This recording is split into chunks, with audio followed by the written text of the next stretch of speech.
Without a machine breathing for her, she could die. Well, then don't take her off the damn thing. No, no machines. Ethan, don't do it. Don't take her off. Don't.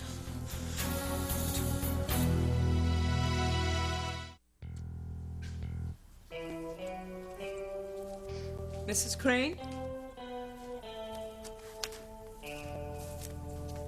Mrs. Crane? Come in, Pilar. I'm sorry to disturb you, but I've been looking for Rebecca. Well, did you look in Julian's love nest? No doubt she's there making whoopee or whatever it is she makes. Well, she may have been in the bedroom earlier, but she's not there now. And, Mrs. Crane, I'm worried. I have a feeling that she's been nosing around, looking for things. Well, what is she going to find, Pilar? There is no proof. And only you and I know about Sam.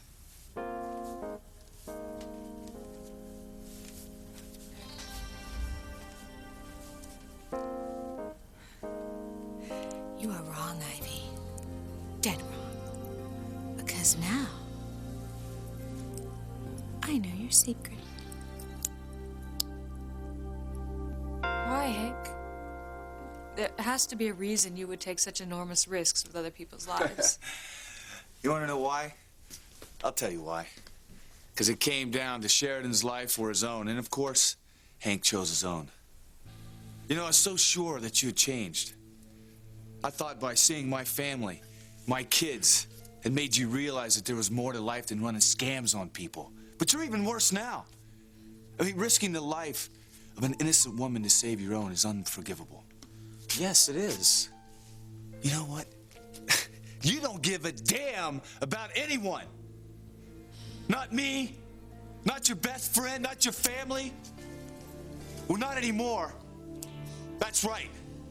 Not anymore, because we are through.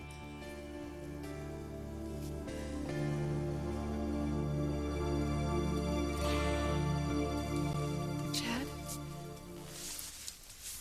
I want to apologize to you, if you'll let me, for always being so willing to think the worst of you in the past. Even when I found out that the accusations about you getting the girl pregnant and abandoning her were untrue, I still had my doubts about you. And it just amazes me how I'm so willing to let my first impression form my opinion. But we've put that behind us now, right? Oh, I have to tell you, Chad, that from the first moment that I saw you, there was something about you that just scared me. And I'm so sorry that I let that happen. Hey, look, you was worried I was gonna be a bad influence on your daughters. That's all. I can understand that. I was afraid because you were different. Dr. Russell, when you get right down to it, we ain't that much different at all. I mean, I think we got a lot of things in common. How do you mean?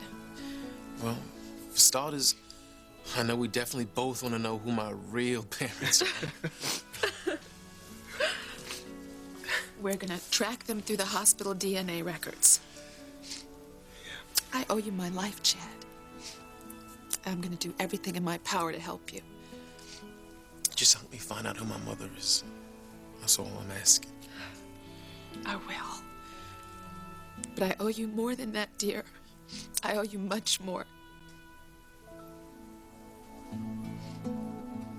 I'm not gonna let you do this, Ethan. I'll either get the law to stop you, or I'll do it myself. But you are not pulling the plug. Please, let go of him. You are not gonna take Sheridan's life. Now look, I'll fly to Europe. I'll get a doctor to save her. I'll breathe the fur myself if I have to. Stop this! Please, please. There's no point fighting over pulling the plug until the doctor tells us it's necessary. Sheridan may not even need the respirator. Ethan loves Sheridan too. Can't you see how hard this is for him? All I care about is saving Sheridan. And I'm not gonna let Ethan make some stupid 11th hour decision that ends her life. If Sheridan drew up a living will, she must have made her wishes clear. She did. We talked about it. What did she say? Hey, I'm looking forward to playing with my great-great-grandchildren. But if something should happen... But nothing's going to happen. If something should happen, I don't want you to have to be burdened with making any decisions for me. But why do you think that... No, Ethan. I love you. And I know that you'll respect my wishes. Doctor, how is she? Will she live?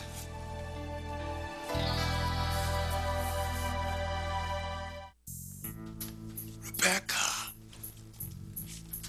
Where could she be?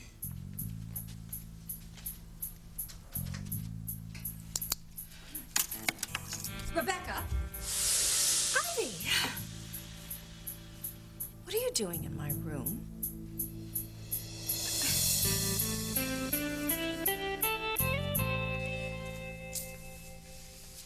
Sam, I've never seen you like this before, so cold.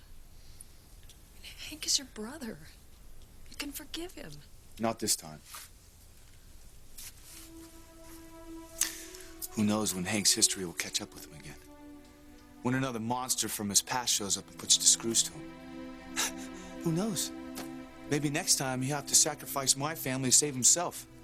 Oh, that would never happen. Well, I can't take that chance. From now on,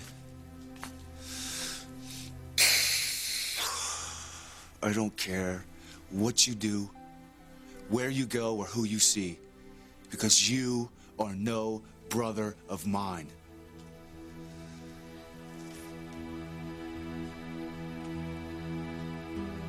I owe you much more than helping you to find your parents. I owe you the right to be treated as an equal. Honey, what do you mean? You've seen the way that I have always looked down on Chad. I didn't know his family or his background, and so I regarded him with suspicion. But that's all over now. Now, I think my daughters are so lucky to have him in their lives. I don't know what to say. You sure, Dr. Russell? Oh, yeah.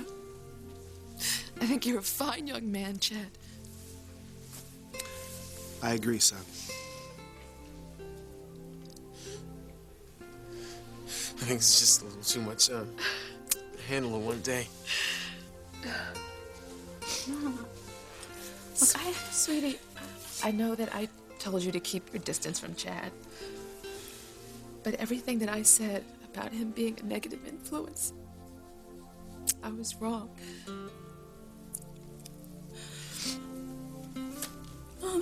I know now, I don't want to tell you what to do.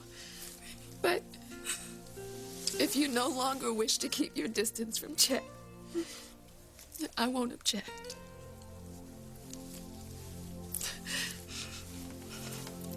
Of course, there are no certainties, but I can't say it looks good. What doesn't look good? Can you be more specific, Doctor? Look, no one's pulling the plug on her, right? No. We have her on a temporary respirator. We're just waiting for the results of the MRI. Well, what are you expecting the MRI to tell you? Well, among other things, it'll tell us if she can breathe on her own. What if it tells us that she can't? Then we'll have to transfer her to a permanent respirator. Well, when will we know the results? When will we know what has to be done? I'll let you know as soon as possible so that you can make the necessary decisions.